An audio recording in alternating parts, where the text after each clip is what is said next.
Hello friends, जय जगन्नाथ। आओ आज गोटे सीक्रेट रेसिपी मु आपण मानक सहित शेयर करने जाऊँगी, जोटा कि बहुत टेस्टी तैयारी हुए।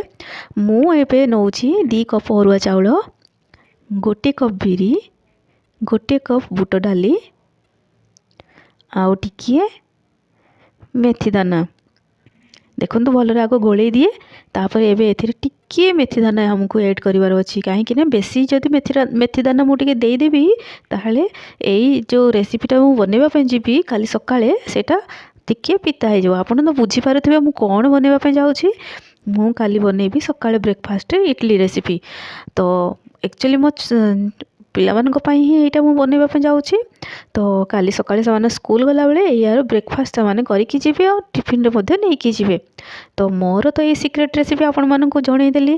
आपण माने केमिति आपण घरे इडली रेसिपीटा तैयारी करंती कमेंट करके जणैबे। आ मो ब्लॉगटा भल लागले लाइक शेयर सब्सक्राइब।